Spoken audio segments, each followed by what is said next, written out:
Amen. Mapagpalang umaga po sa bawat isa. Good morning. Bakit napaka-seryoso? Parang umiimik. Praise God po. So, are we blessed today? Handa na po ba ang puso natin? Amen? Praise God.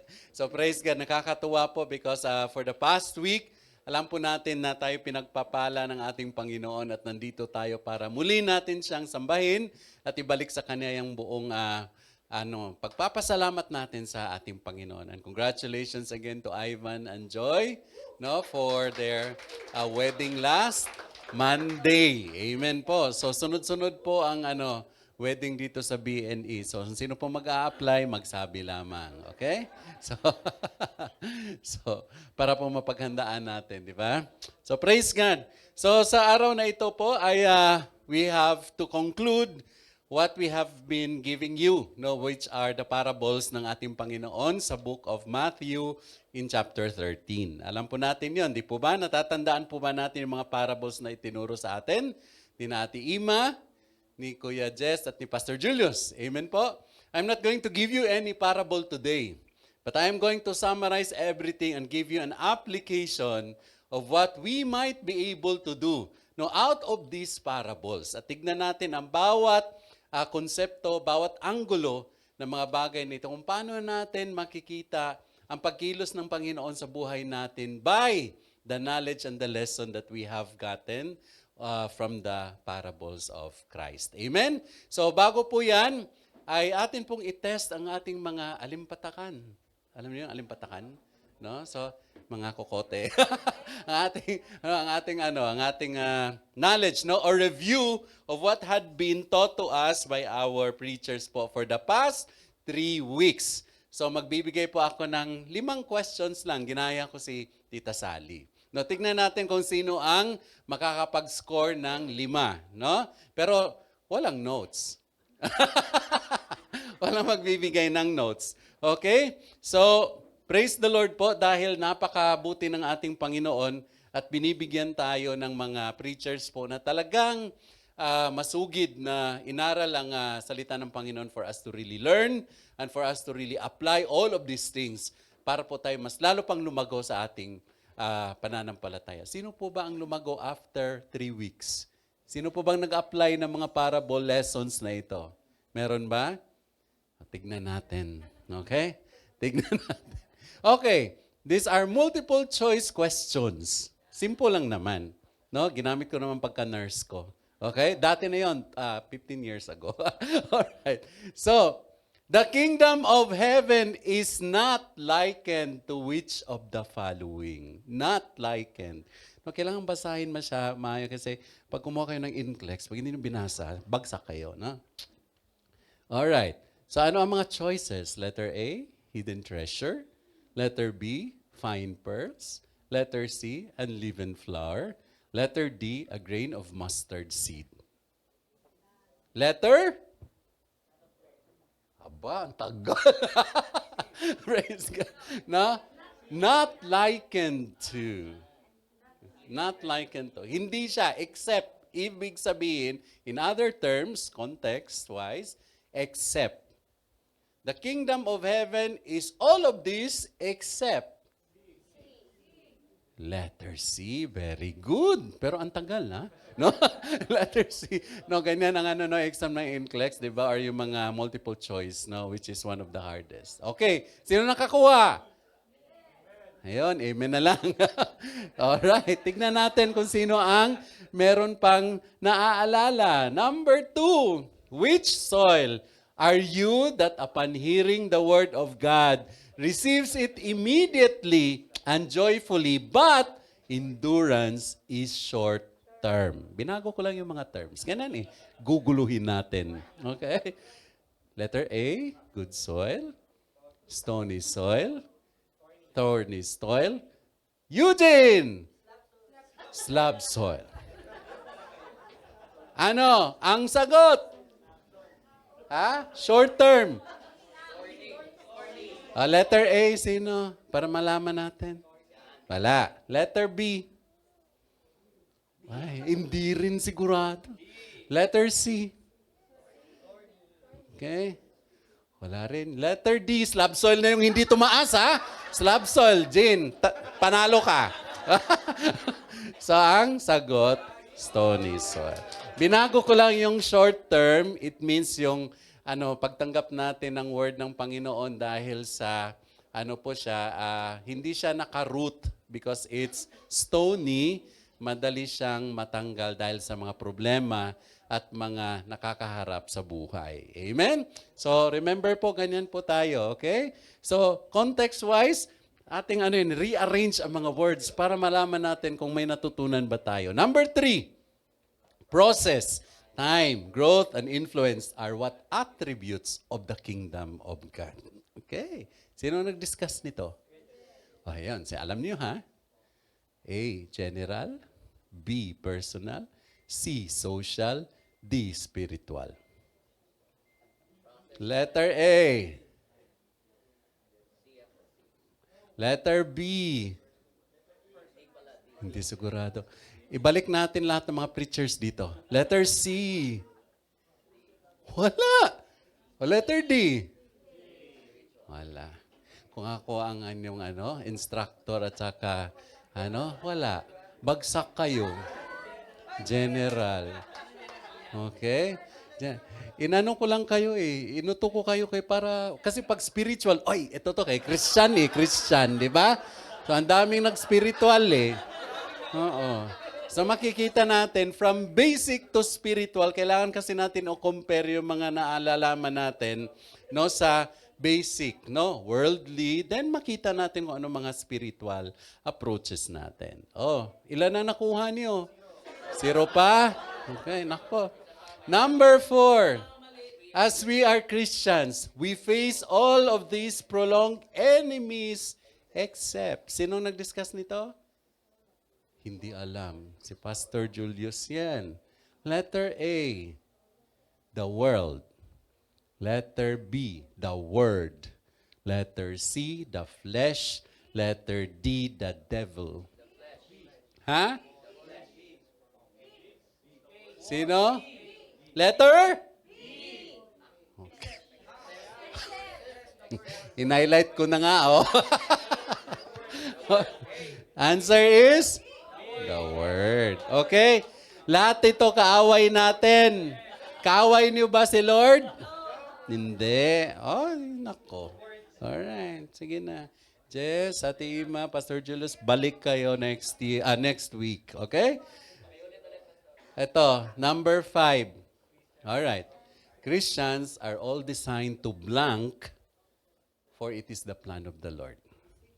Basic yan, ha? Proclaim, learn, repent, grow. Christians are all designed to, for it is the plan of the Lord. Letter? Okay. Lahat kayo repeat exam, ha? Repeat exam. Okay? Palakpakan na. Sino nakakuha ng 5? 4, 3, 2, 1, 0. Amen. So palakpakan naman natin ang bawat isa. Now, things really happen. Sometimes we have to be very intentional sa mga bagay na dapat natin na gustong makuha, especially how we learn, how we absorb. Kasi bilang mga Kristiyano, alam naman natin na ang buhay natin, hindi lamang dito nangyayari sa simbahan. But when we go out into the field, it is where the battle is. At kapag hindi natin dala-dala yung ating mga natutunan, pwede tayong mas-snatch ni Satan and we can be out of gears. So which means matatalo tayo. So simple things are very important things for us to be able to what? Become armored by the Lord. And we get this from the Word of God. And every time na nandito tayo, para tayo ay matuto at tayo ay tinuturuan, it is really good for us to decipher, understand everything po. At ating pong matutunan ang mga bagay na ito dahil tayo kanina ay nag-pray, nag-worship, at alam natin na pupunuin tayo ng Panginoon ngayon para i-review lahat ng atin pong natutunan for the past 3 weeks. Pero hindi ko po uubusin lahat 'yon. I'm just going to get the core or the meat of all of the parables po na discuss natin. I'm just going to try to incorporate things na dapat nating matutunan para mas lalo po nating ma-improve at mapalago yung buhay natin bilang Kristiyano on a daily basis. Amen po ba? Are we ready? Amen? So review pa rin ito. Ang first was the parable of the hidden treasure and the pearl or the pearl of great price. Sino ang nag-discuss nito? Si Ate Ima. Okay. So, hindi ko na po patatagalin, but I will just have to get the core of it. Sabi dito, what we obtain in becoming a Christian is something of incomparable worth. Okay? Incomparable worth. Sino ba ang natanggap natin nung tayo ay nagrepent at bumalik sa kanyang presensya? It is Jesus Christ. When we accept Jesus Christ, we repented, and that treasure given to us is salvation. So sino po ba ang recipient ng kingdom of God? Sino ang recipient ng kingdom of God? Tayo. Correct? Tayo. But only those who received Jesus Christ, who obtained salvation. Kaya nahanap natin yung ating mga sarili, hinanap tayo ng Panginoon, natagpuan tayo ng Panginoon, and we responded to that call of the Lord. Amen? Did we say yes to Jesus Christ? Did we accept Jesus Christ as our Lord and personal Savior? Amen po. Pangalawa, the parable of the sower. Or, sabi nga, of the soils. Kasi tinignan po ito sa dalawang anggulo. No, kung ito ba ay patungkol sa nagtatanim or patungkol ba ito sa soils na siya pong nagiging may pagkakaiba. Okay? Kasi iisa lang naman ang sower, iisa lang naman ang seed. Pero yung soil ang pinagkukumpara na iba-iba. Sino ba itong mga soil na ito? It is our response. It is who we are. No? Iba-iba tayo. Yung pagkakaiba natin. How we respond to the sower and the seed being planted to us. In Matthew 13:18 to 23. Alright. Sabi nga ni Pastor Julius sa kanyang itinuro sa atin, the word that Jesus was sowing during His time was all about repentance. Correct? Amen. No? Yun ang tawag that we have to come before God, repent of our sins. When Jesus was with us as well, no? And the word was even preached to us. No, that word becomes different when He fulfilled His mission in this earth. And that becomes the gospel. And what is the gospel?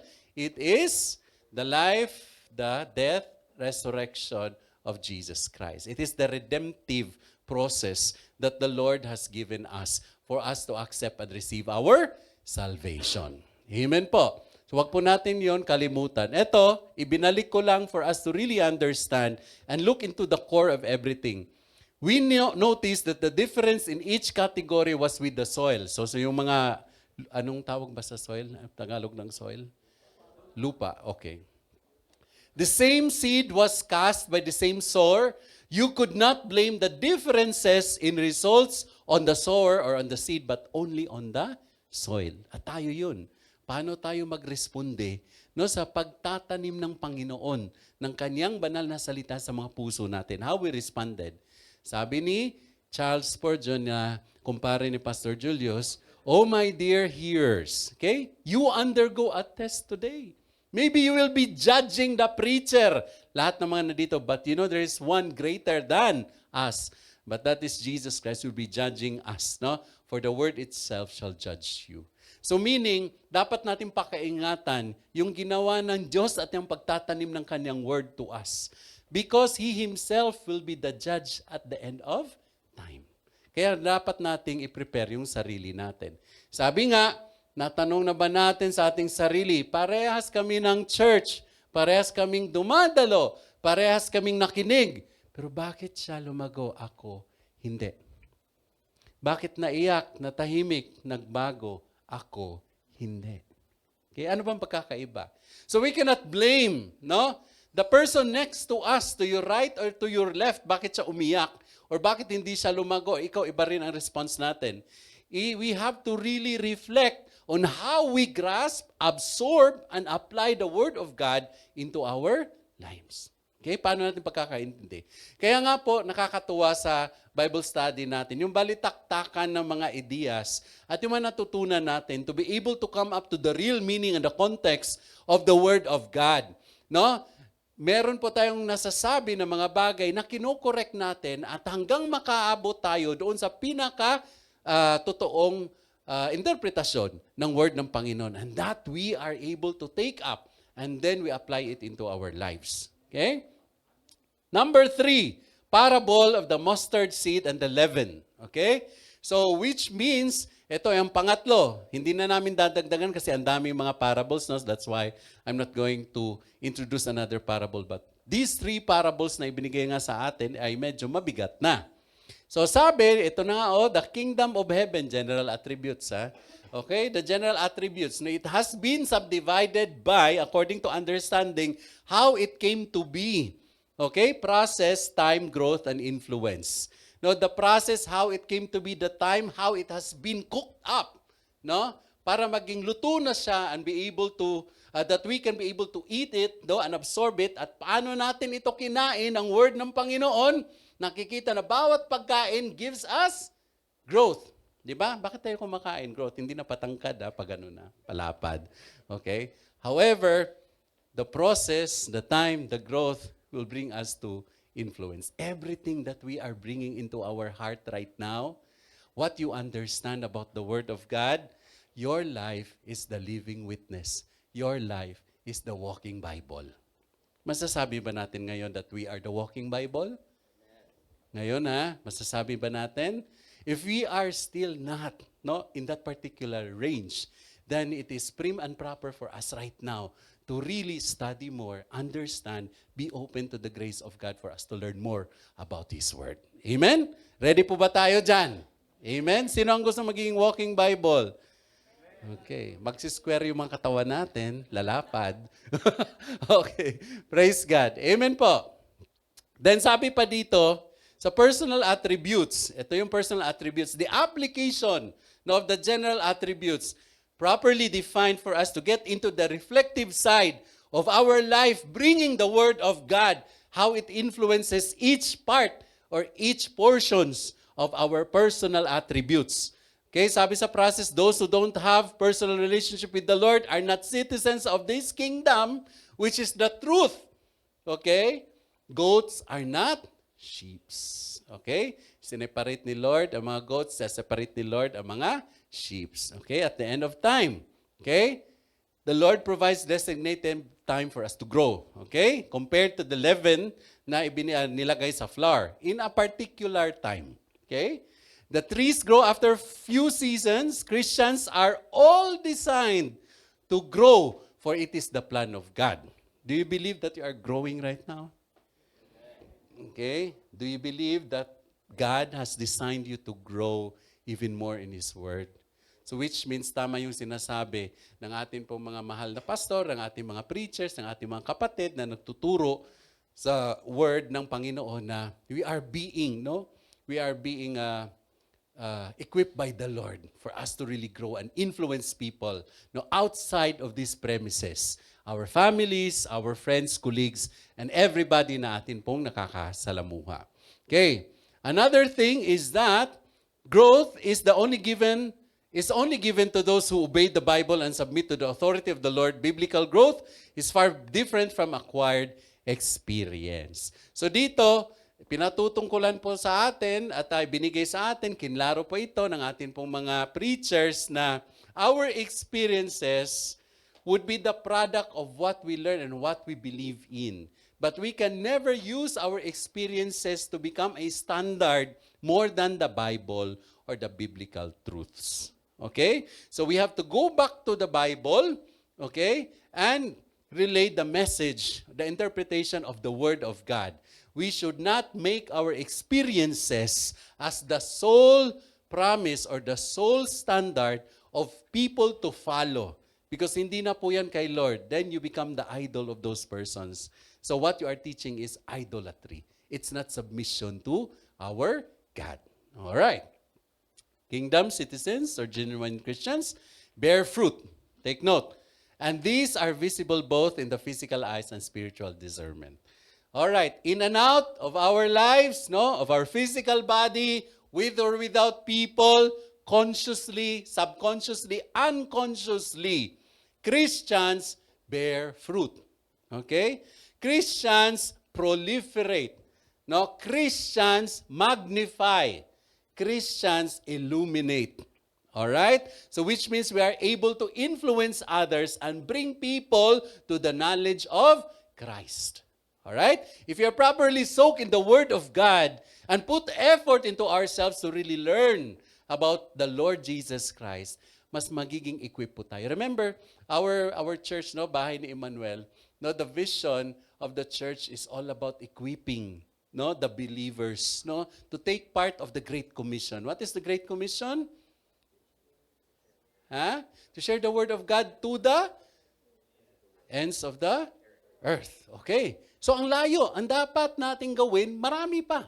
Okay? Pero hanggang saan na ba tayo ngayon? 'Di ba? Hindi pa natin nakakalahati nga ang mundo, no? Hindi pa nga natin nakakalahati ang Saudi Arabia sa pag-ikot-ikot lang for our gala-gala, how much more in proclaiming the Word of God.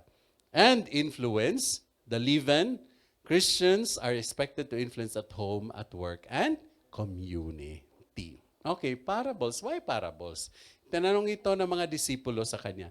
When Jesus taught the parables, no, this is the third discourse, no, of the teachings of Jesus Christ, where there were 5 discourses. No? The third discourse are all about parabolic discourses. All right? So, tinuro ito ng Panginoon to communicate to people, to hear from Him, no, to explain and give them the kingdom of God, the idea of the kingdom of God, what to expect. Because the full fulfillment of the arrival or the manifestation of the kingdom of God is on the second coming of the Lord at the end of age. Okay? But the Lord initiated to inform everybody, including us, about the kingdom of God for us to prepare ourselves. Alright? So, ibinahagi niya sa mga tao. No? Saan niya ito ibinahagi? Siya ay nakaupo sa barko, sa bangka ba? Okay? Ang mga tao ay nakatayo lamang sa shore. Okay? Ano bang shore? Tagalog. Basta Pampang, Dalampasigan. Okay, nakinig sila. Now, when I look into the Bible and have the description of how it looked like, parang amphitheater na nasa gitna si Lord, then nakakurbada yung mga tao na nakapaligid sa Kanya. And He is speaking and teaching the people during that time. Okay, why parables? Now, Jesus spoke to everyone during that time. Pwedeng may nakaintindi, pwedeng walang nakaintindi, pwedeng iba na natatalinghagaan. Okay? So may iba din na parang gusto pang maintindihan. But there was no time for Jesus to explain what it's all about. Kanino niya in-explain ang mga parables? Sa disciples. Okay, because in Matthew 13 verse 10, it says, the disciples came to Jesus. Right after Jesus was able to what? Teach the people about the parable of the sower. Lumapit ang mga disipulo sa kanya, bakit mo tinuturo through parables? Okay, so praise God. So, let's look into this. Please put this always into our mind para maintindihan natin. The parable is in Greek parabalo. Okay? Parabalo. Para means alongside. Balo is to throw. Okay? To throw, to give. Okay? To throw, to give. It is a story thrown alongside the truth intended to teach. Which means there is a particular truth that the Lord is giving to people, okay? A partial truth at the time only for people to understand if they have the Holy Spirit in them. No? That's why the disciples were the recipients of the parables. They are able to understand because it was Jesus who explained to them privately. Okay, privately, and because of the influence and the manifestation, the presence of Jesus, that understanding came to be. Okay? But those people outside, they can just hear. Okay? They can just hear and go away. What was that all about? They don't have any interest about looking further and digging deeper, no, about sa sinasabi ng Panginoon. But in time, when the Holy Spirit will come, these things will be shared to them again, thrown to them again, alongside with the truth Because through the Apostle Paul, malami ang sinasabi sa mga tao na, then because of the Holy Spirit, the influence of the Holy Spirit, people came to understand. Alright? Tayo yon. Correct? So, Jesus is not with us now. The Holy Spirit brings us, okay, that understanding when we read and interpret the Word of God. No, as we tackle everything about the Word of God, the proper interpretation. Alright. It is an earthly story with heavenly meaning. Alright. Teaches one main point, sinabi ito ni Pastor Julius, or principle. Okay, hindi po maraming sinasabi. It is not an allegory. Why? Allegories are same like figurative speeches, or sabi natin, stories din siya, but needs study. Okay, needs studying. Alright, you have to sit down, study about it, and find what it is all about. But parables need the Holy Spirit for you to understand because the truth is already there and it has to be heard, not to be studied. Only to be heard, and the truth will be revealed by the Holy Spirit. Okay, so that's the difference. That's why sabi ni William Barclay, you must be very careful not to make allegories of the parables.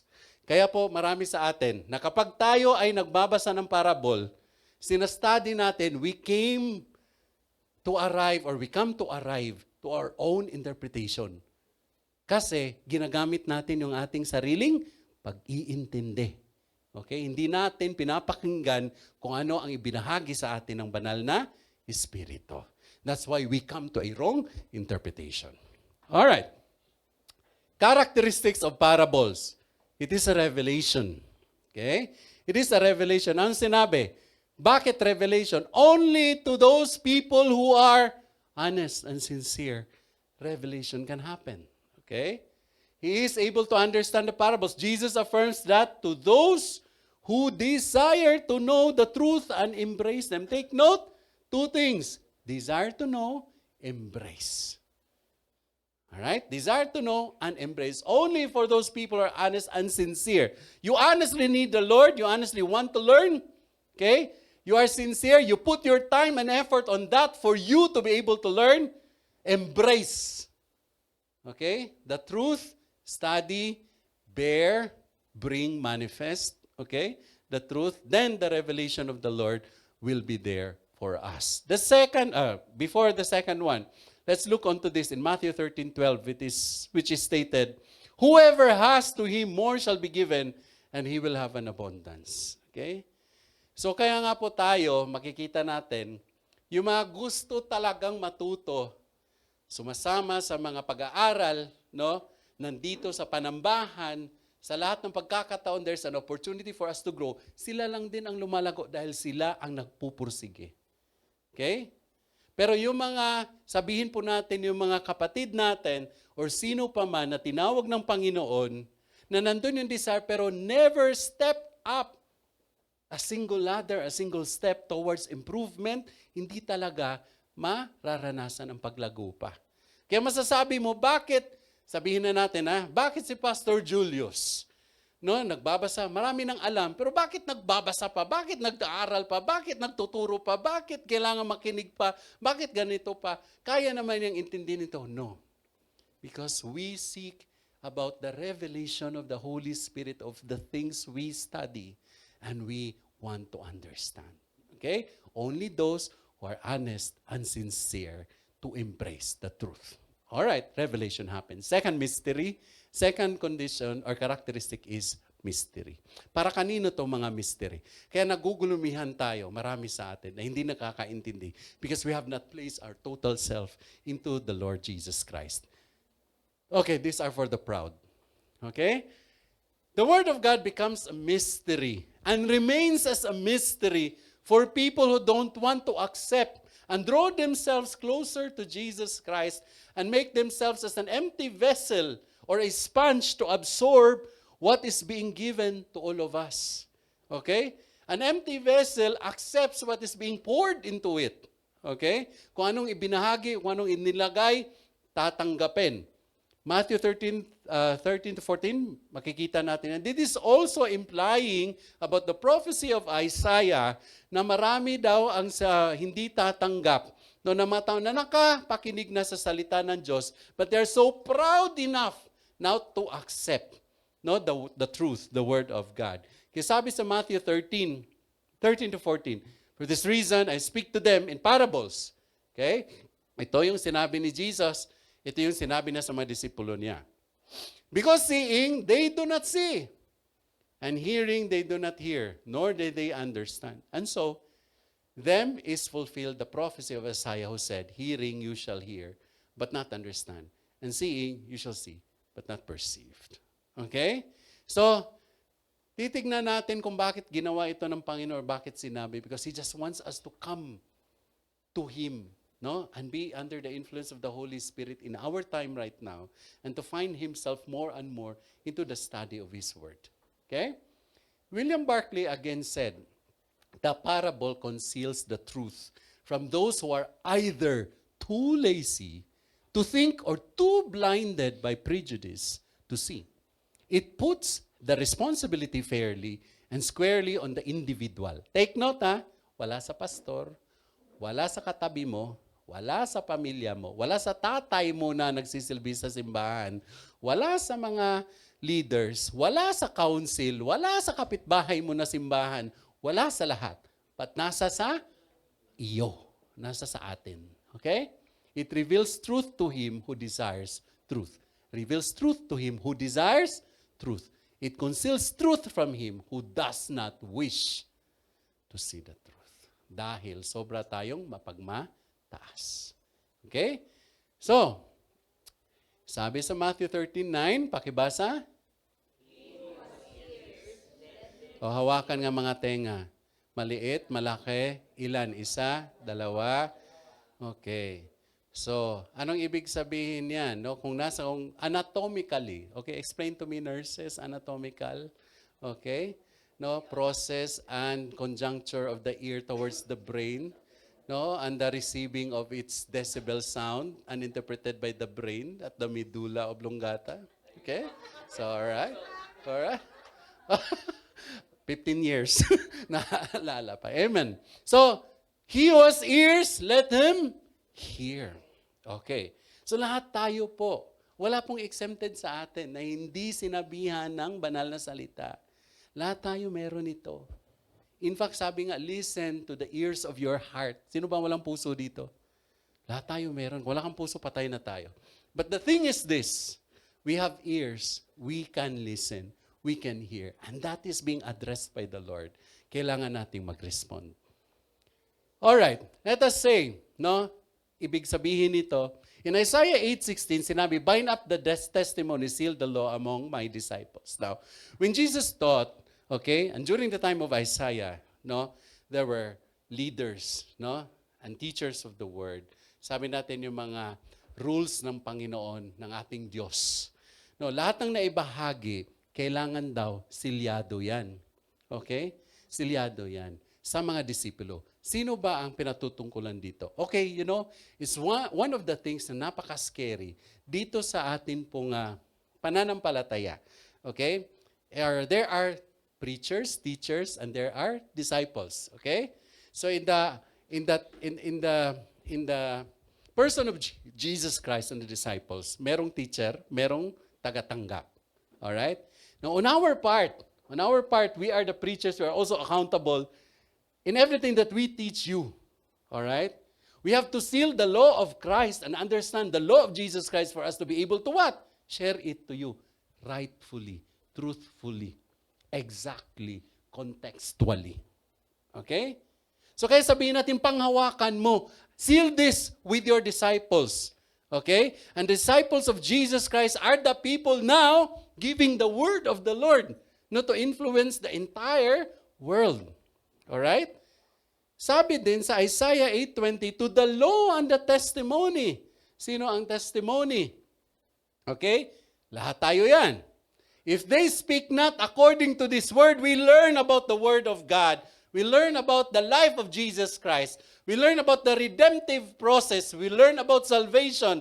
We learn about the kingdom of God, the kingdom of heaven. But did not put them into our heart. Anong sabi dyan? There is no light in them. Okay? There is no light in them. So which means people really have their own prejudices. Okay? They have their own pride. Okay, they have their own stony hearts. But we have to break them. Kaya nga sabi nga, the greatest disciple of Jesus Christ are those who are strongly adhered to prejudices but broken into pieces. And they emerge as wonderful, fruitful disciples of the Lord. Okay? So, mga kapatid, ang challenge sa atin ngayon bilang mga Kristiyano ay ito. Parables are not just information. Okay? They actually challenge us. What is the challenge? Pakisabi? Pakibasa? Lakasan.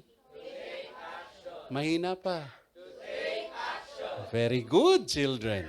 Okay? Sabi nga natin, lahat ng bagay, when we come to our companies and we apply work, okay?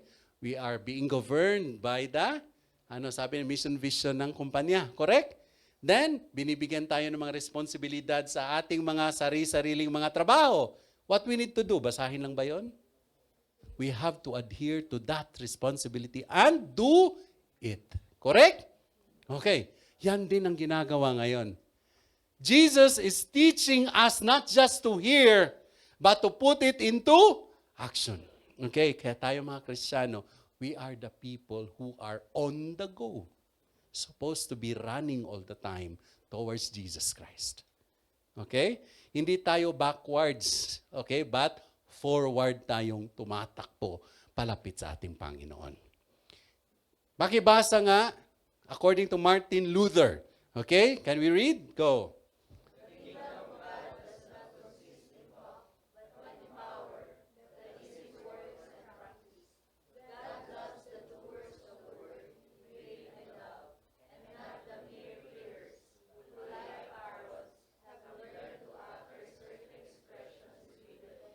Amen. Sino po ang parrots dito? Okay, you know parrots, or shall we say the talking birds, they only follow what you say. They learn only specifically the things. Very good. The word is only gaya, gaya. Not knowing kung tama ba yung sinasabi niya.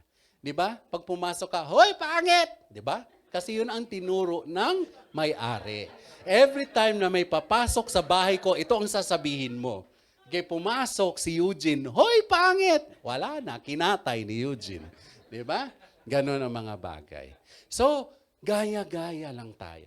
But we have to do it in practice. Because you know, when you hear the Word of God and you do it in practice, you will be able to understand the truth behind it. Kasi, pag ginawa mo yung katotohanan at natutunan natin, you bear fruit. Okay?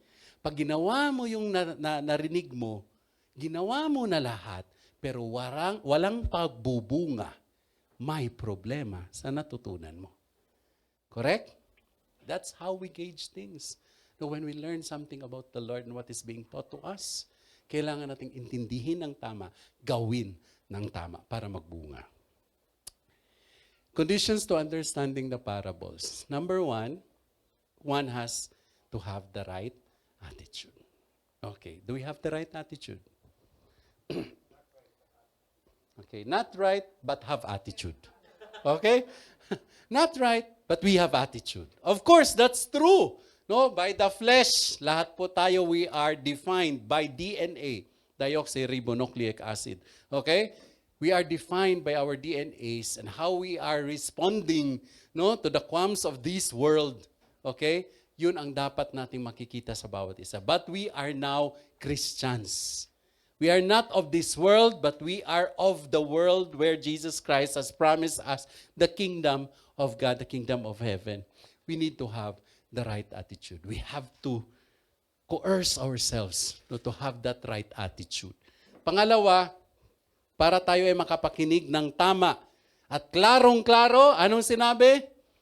The heart has to be right. Okay? The heart has to be right. Okay? I don't want to explain that further kasi alam ko, napakarami ng natutunan natin about what the heart has to be right about. Okay, question.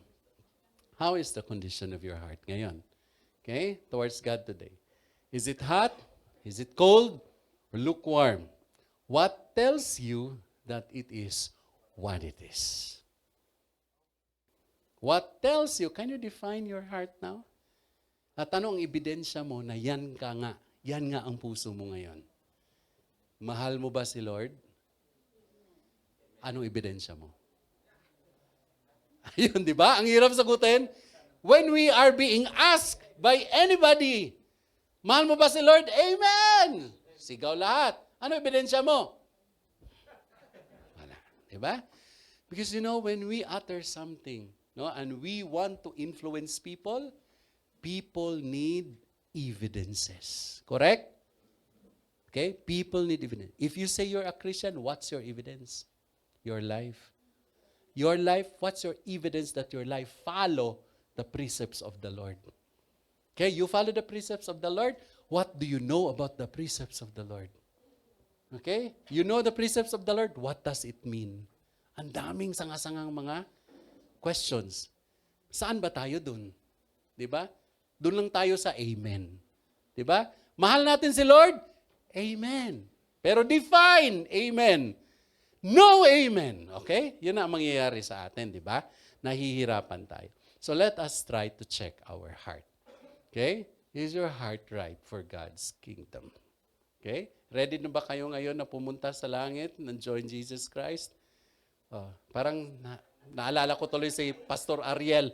Are you ready to die? Okay. Hindi po. So, parang hindi pa ngayon po. Kasi gabi na may trabaho pa ako bukas.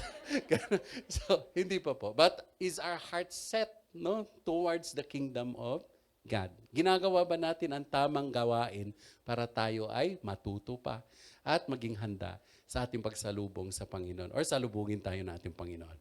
The first recorded word of Jesus when He came to be is in Mark 1:15. Pakibasa and saying, the time is fulfilled and the kingdom of God is at hand. Repent ye and believe the gospel. Balikan natin ang sinabi ni Pastor Julius. Jesus, during His time, what He is trying to tell the people is to repent. Okay? To come before the Lord and repent. And that is the very first step of change. Okay? Christians know what repentance is. Do you know what repentance is? What is repentance? Amen. Diba? So, okay. Assignment. Alright? So, dapat alam natin yung repentance. Okay, we are called to repent. Repentance is a very generous invitation of the Lord for us to really understand how loving our Lord is. Okay? Kaya kailangan po natin na tanggapin ito. Alright. Tignan natin ang mga bagay na mga pangyayari kung bakit napunta tayo sa discussion ng Kingdom of God and the application to who we are right now at yung paghahanda natin. John the Baptist, sino si John the Baptist? Kasi ni Jesus. Siya yung itinalaga para ihanda yung pagdating ni Jesus Christ. Yung pagkakakilala na kay Jesus Christ. Matthew 3:2, short lang ito, Kingdom of Heaven was at hand. Siya yung nagsasabi, nagsasalita, shouting in the wilderness. Okay, repent, the Kingdom of Heaven is at hand. Correct? Diba? Nung dumating si Jesus, yun pa rin ang sinasabi ni Jesus Christ. He is the one who came for us to understand what the kingdom of God is now initially happening. Kasi mangyayari ang fullness of the kingdom of God or the manifestation of the kingdom of God on His return. Alright? So, sabi pa rin ni Jesus Christ sa Matthew 7:21, not everyone who says to me, Lord, Lord, will enter the kingdom of heaven, but the one who does the will of my Father who is in heaven. So lahat tayo nagsasabi, when we praise the Lord, Lord, Lord, bless me, I love you, lahat, nandun na. But remember, the Lord does not hear that unless you do the will of the Father. Jesus Christ again, Matthew 13:11. To you it has been given to know the secrets of the kingdom of heaven, but to them it has not been. He said this to the disciples. Kayo mga disciples, praise God, blessed nila because to them, it has been revealed immediately with the Lord Jesus Christ.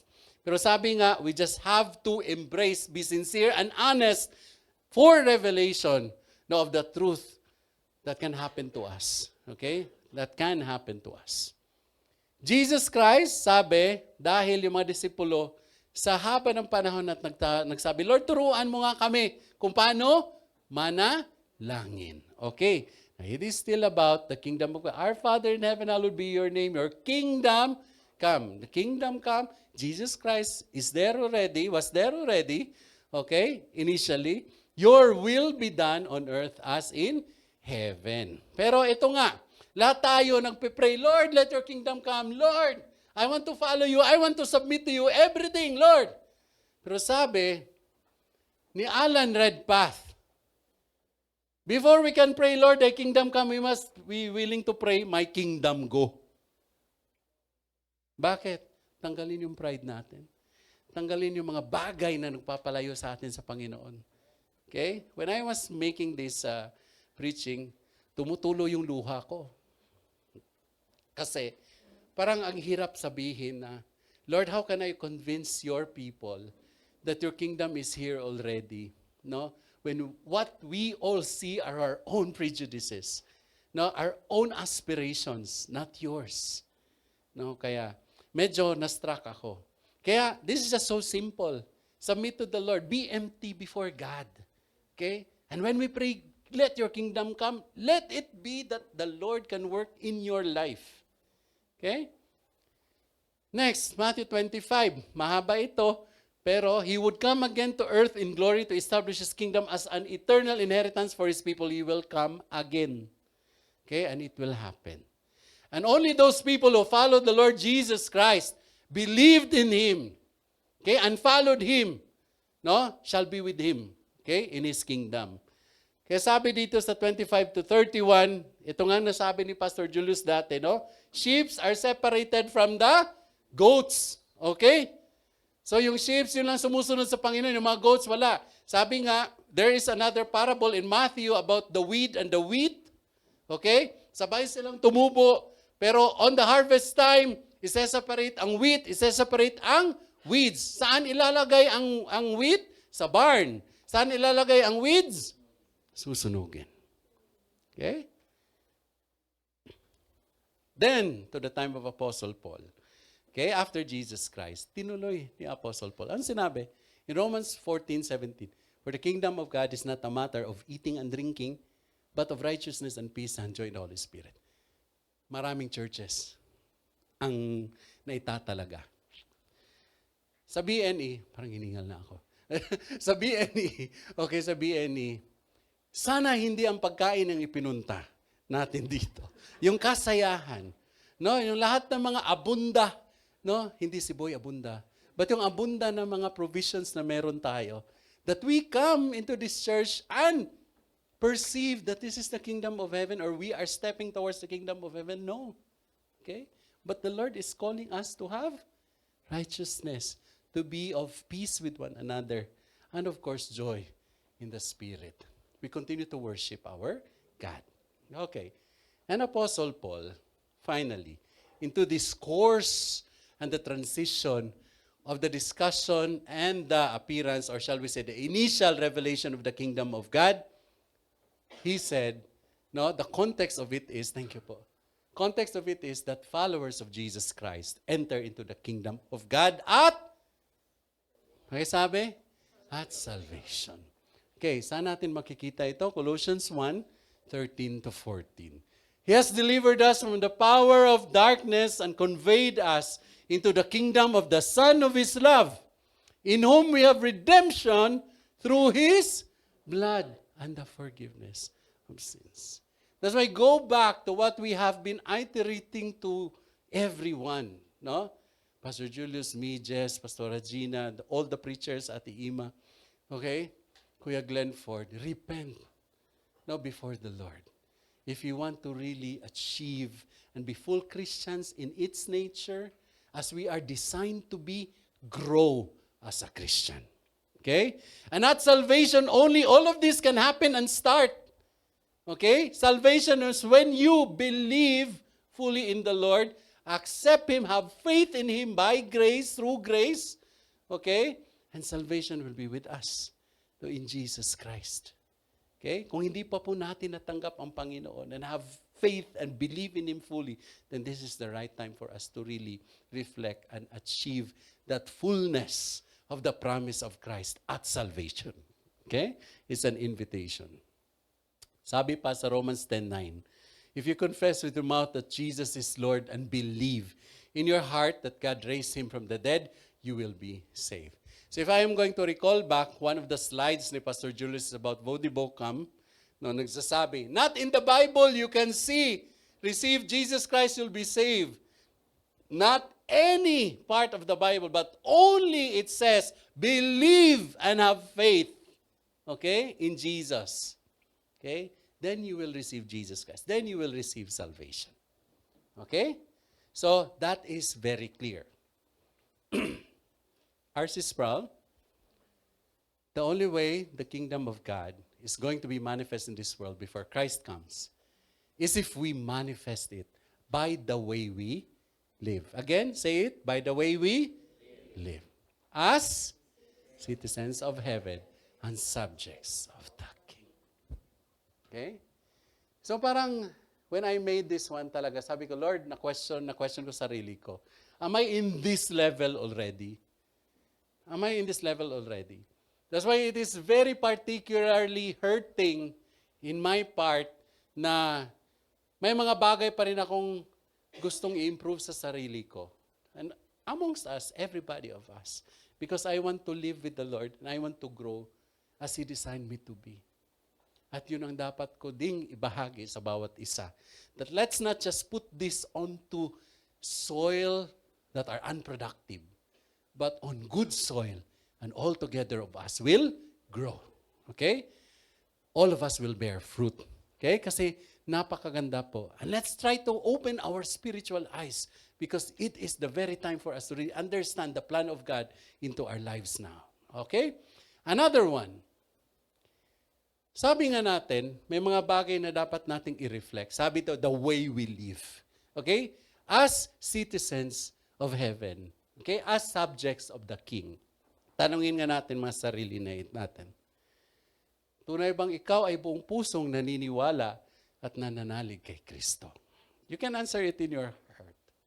Okay? Kasi when I made this, I also answered it in my heart. And the Lord knows kung anong nasa puso po natin at anong ibinigay nating halaga dyan. Totoo ba ang pagtanggap mo kay Jesus sa puso mo? Did you really receive Jesus Christ? Kasi sabi nga, patuloy nating sinasabi at ibinibahagi sa bawat isa. Kapag tunay na tinanggap natin ang Panginoon Jesus and we believe, makikita ang pagbabago at ang paglago. No? Not any single person in this church will have to be irked or sasabihin natin na, bumangon ka na, it's time to go to church. Kasi ang tunay na naniniwala sa Panginoon at kabahagi na ng kingdom ng Panginoon, alam niya na siya ay dapat na magpunta sa simbahan para magpuri sa Diyos. Hindi ito kabigatan, kundi kagalakan ng isang Kristiyano. Okay? So, hindi pwedeng, sabi natin, hindi tayo excited. Kasi when we are excited, we are always prepared to be ready during the day that we are going to praise the Lord.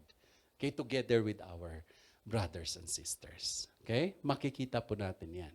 Ano ang status ng relationship mo kay Lord? Kumusta ang prayer time natin? Bakit di tayo marunong manalangin? Okay? One of the ways that I started to study my own prayer was to record it. Nire-record ko. Nagpe-pray ako, like when I study the Bible dati, ino-on ko lang yung recording ko. Then pag nalilid ako magpray, magpe-pray ako. Later babalikan ko. At pinapakinggan ko, tama ba yung mga prayer ko? Tama ba yung sinasabi ko? Hindi ba ako nadadala lang ng emosyon? Or tama ba yung pagdala sa akin ng Espiritu? No, para I would learn more. Okay? And always have that open ear, no, for people to suggest to you na ganito ang pagpe-pray. We have to learn how to pray. And only those people who are, sabi nga natin, na ready, no, na lumago at nandyan ang Panginoon, ang tatanggap ng mga pagbabago or mga suggestions kahit masakit, para sa paglago naman natin. Amen? So praise God. Pilit mo bang iniiwasan ang kasalanan at mamuhay na may katotohanan para kay Kristo? Okay? Sabi nga, huwag, ano yung kanta? Tukso, layuan mo ako. Okay? Hindi pwede yun. No, ang tukso, lalapit talaga yan. Kaya ang sabi nga ng lahat ng mga preachers na napakinggan ko, and even here sa ating panambahan, tayo ang tumakbo palayo. Okay? Tayo ang tumakbo palayo. Okay? It was even taught by Pastor Peter Tanchi in one of his international congregational convention na kapag nasa temptation tayo, hindi tayo nagkasala. Okay? Nasa temptation tayo pero we adhere to it, we succumb to it, or sumunod tayo, nagkasala tayo. Pero kung umalis tayo, ay hindi tayo nagkakasala. Okay? Ang suggestion nga niya, make yourself busy. No, when the place is too quiet, when the place suggests you to be alone, when the place is too dim, and when the place is so secretive, temptation is 100%. Okay? Kaya kailangan natin layuan ang lugar ito. Keep yourself busy. Lumabas ka dyan. Lumayo ka sa lugar na kung saan ka nantitempt. And keep yourself busy. Go back to that idea, go back to that temptation after 5-10 minutes na busy ka na wala na siya. Okay? And that's the only key is to run away, not to let temptation go away. Okay? Layuan mo ako Satanas. Hindi lalayo si Satanas sa'yo. Kasi pagkain ka ni Satanas. Okay? Alright. Ginagawa mo ba ang utos ng Diyos? Sumusunod sa kanyang mga kagustuhan para sa iyo. You are being designed to grow in the Lord. Okay? Ano pa? Totoo ba ang pagpupuri at pagsasamba mo sa Kanya ngayon? Okay? Habang nandito tayo sa simbahan, even in our private moments and prayer times, totoo ba lahat ng mga ito? Okay? Pagkukunwari ba lang or ginagawa ko lang kasi part of a Christian life. Meron tayong patterns on how to pray, patterns on how to be intimate with the Lord. You are subject to that and how the Lord inspires you. Then do it when the Lord brings you to a level of improvement spiritually. Okay? Sinasa puso mo ba ang pagbabasa ng Biblia at ang pagsasaliksik sa salita ng Diyos?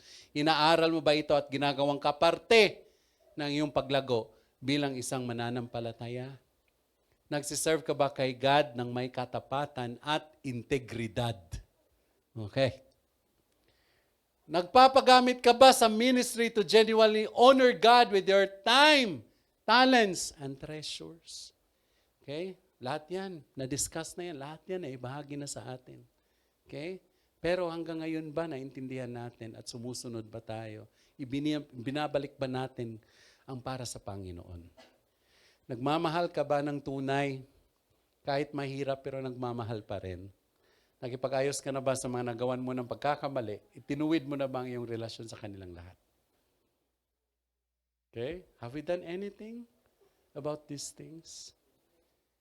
Sabi ni Alan Redpath again, no man can use his Bible with power unless he has the character of Jesus in his heart. Okay, study tayo ng Bible. Study. Study lang for knowledge's sake. But when you don't want to change, your Bible is just a book. Okay? Your Bible is just a book. That even us preachers have to fully understand this.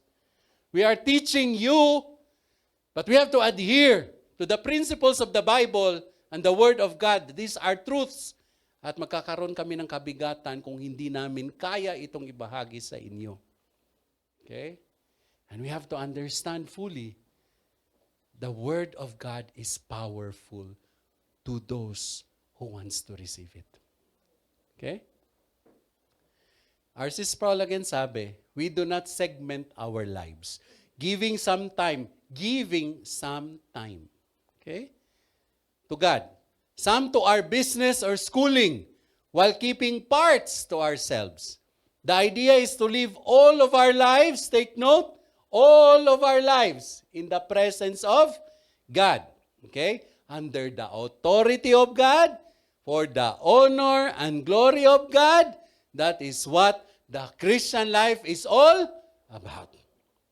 Not sometime, little time, part-time for the Lord, but all the time, all of our lives, under the authority, honor, and glory of God. If you are a Christian, then you should understand this. We should understand this. Okay, Alan Redpath again, our God, small g, okay? Lahat po tayo, no? We are, sabi nga dito, anong tawag doon? Guilty, no, sa mga ganito dati. Or maybe ngayon, let's try to, ungkatin natin ito, ibahagi natin ito, ibigay natin sa Panginoon para tayo ay mabago. Our God is the thing or person which we think most precious, for whom we would make the greatest sacrifice, and who moves our heart with the warmest love. Mahal ko ang trabaho ko, mahal ko ang kotse ko, mahal ko ang asawa ko, mahal ko lahat, mahal. And I give all my time to them. Okay? He is the person or thing that if lost, would leave us desolate. But Jesus will never forsake or leave us. Correct? Palakpakan nga po natin ang Panginoon. Diba? That's the truth, brothers and sisters. If we put our gods and our belief to things and people temporary in this world, then we are at a losing end. Okay? We are at a losing end. Understand? Nobody will offer his life for you just like Jesus did for us. Okay? And in that case, you should understand that there is only one person who did that for you because of his great love for you. All right? Listen, my beloved brethren, did not God choose the poor of this world to be rich in faith and heirs of the kingdom which he promised to those who love him? Do you love God? Define love. Define amen. We will expect things to happen better from this day on forward. Okay? Promise? Let's move our feet. Okay? Let's move our spirit. Stir up the spirit. Okay? And do something for the Lord. When we do something for the Lord, you do a favor on yourself. Okay? Dahil para sa iyo yan, hindi para kay Glenford, kay Eileen, hindi para sa katabi mo, but for yourself. Okay? Not even for me. Okay? Makinig man kayo, tanggapin niyo man mga sinasabi namin, bahala si Lord sa inyo. But what we do is we ought to do and expose the truth for you, no? For the glory of God. The King will say to those on his right, come, you who are blessed by my Father, inherit the kingdom prepared for you from the creation of the world. A promise. A great promise. Pangalawa, I say to you that many will come from the east and the west and will take their places at the feast with Abraham. Ito na yung sinasabing feast na totoo, no? Sa kingdom of God. No, with Abraham, Isaac, and Jacob in the kingdom of heaven. Lahat tayo magkikita-kita doon, totoo. No, hindi lang sa BNE may pagkain, meron din pala doon. Okay? O, magluluto si Tita Sally doon. O, diba? Si Kuya Glenford ng kanyang nilagaw with pakwan. Okay. Diba? Ay, sinigang pala. Correct patuloy ako. Sorry po. Okay. Hindi ka sa heaven, maldito ka. But you know, Kuya Glenford, nakakatuwa po dala. For all of us, let's aim, no? For the great prize prepared for us for the Lord. Amen? The Apostle Peter described the future reward of those who persevere in faith. Okay, take note of this. Then God will give you a grand entrance into the eternal kingdom of our Lord and Savior, Jesus Christ. Gusto niyo ba to? Grand entrance. Kasal ni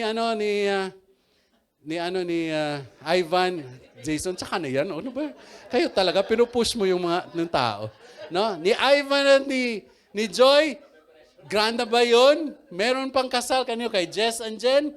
Mas grande yung pagpasok natin sa kaharian ng Diyos. No? Grand entrance is promised to those who will endure and persevere in faith to the end. Are we ready for that? Do you want your grand entrance? Amen. Define amen. All right. All right, conclusion. The simplest way to understand the kingdom of God is the realm where Jesus Christ reigns as king and God's authority is supreme. Buo. God has control, full control in our lives. This kingdom exists here and now. Huwag tayong maghintay at saka na at 60 years old. Di ba karamihan sa atin, saka na ako mag-praise the Lord pag senior citizen na ako. But at the prime of your youth, know that it is now, today, or never. All right? It's now, today, or never. However, take note that in our lives and hearts of the redeemed, okay, this will happen in perfection and fullness in future when Jesus Christ comes again on His second coming. Okay? Hindi man natin maabutan yan, but at least now we are preparing ourselves. We will be called into the grand entrance if we persevere in faith to the end. Lastly, sa dami ng mga churches na naglipana ngayon, we have to be very careful that the church that exposes the truth, only the truth, nothing but the truth. Kaya kailangan nating magbasa, mag-aral, magpasakop sa Diyos, humingi ng interpretation from the Holy Spirit, listen to your preachers, listen to the people whom you sought counsel with. Dahil sabi ni Charles Spurgeon, a time will come when instead of shepherds, even us, nakakatakot, no? And you will not just be, yung chairman, nakaupo lang, but you will stand up and proclaim the word of God sooner or later. You will be shepherds also, people. And I know you are taking care of people whom you love, okay? Shepherds feeding the sheep. The church will have clowns entertaining goats. Madami na ngayon, di ba? Ang worship, marami na mga worship na puro na lang show, performance. Yan mga tao. But wala nang exposition of the truth. Okay, it's only all about dancing, singing, and all. But worship about the Lord is not just about that. Okay? Title, be intentional. So I am encouraging everyone, be specific in what you want as a Christian. Give effort on what you want. Be intentional. Lord, I want to grow. Be intentional. Do something about that. Okay? Lord, gusto kong matuto sa Biblia. Do something about that. I want to know how to pray. Do something about that. Lord, I want to love people. Do something about that. Okay? If you don't want to be intentional, nothing can happen. God's people in God's place, under God's rule. Are we this kind of people? If we say yes, then tomorrow is a new, brand new day for all of us. Amen? To God be the glory. Palakpakan po natin ang ating Panginoon. Let's bow down and pray. Lord, salamat to Lord God sa umagang ito. Sa patuloy niyo po, Lord God, sa pag-invite sa amin, Lord God, to really, Lord, go down before our pride, Lord Jesus Christ. Present to you everything, Lord Jesus. Be captivated by your love, Lord, and by your truth, Lord. As you reveal to us, Lord God, everything, Lord, nagpapasalamat kami sa inyo, Panginoon. Salamat, Lord God, sa mga ginagamit niyo, Lord God, na nagtuturo, Lord, ng inyong mga salita. Dito sa bahay ni Emmanuel, Lord, ang mga itinalaga niyo, Panginoon, salamat. Lord, seal them with your truth as well, Lord God. For everything that we have shared to your people, Lord, let us be, Lord, a testimony of grace. And Lord, lahat kami po, Lord God, will be a witness, Lord God, of your love and of your goodness, Lord Jesus. Kaya Lord, salamat, Lord, sa umagang ito. Nawa, Panginoon, na bawat narinig namin sa umagang ito, maging sa mga nagdaang mga weeks, O Lord God, ay hindi lamang po namin, Lord God, isasantabi. But gagawin namin lahat, Panginoon, para ito po'y mapangyari sa mga buhay namin, Lord. But we cannot do this, Jesus, without you, without your anointing, without your guidance, and even without your correction, Lord Jesus. Kaya, Lord, we submit ourselves before your control. We submit ourselves, Lord God, in faith that we want to persevere, O Lord God, learn more, and adapt, O Lord Jesus Christ, to your design of us, Lord, to grow more in the Spirit. Salamat, Panginoon. Pangunahan niyo pa kami, O Lord God, sa buong araw na ito ng pagpuri at pagsamba, O Lord God. To you alone, all the glory, honor, and praise. In Jesus' mighty name we pray. Amen. Palakpakan natin si Lord. Hallelujah. Thank you, Lord.